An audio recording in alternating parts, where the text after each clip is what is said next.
तपाईँले अहिले खासै उसको भनेपछि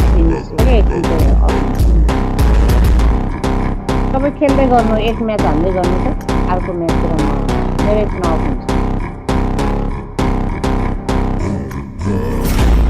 सुन्नुभयो? खेल्दै गर्नु, तपाईँको लागि मेरो यहाँ क्युआर आउँछ। यतिकै बस्नु न, एकछिन क्युआर आउने बेलासम्म।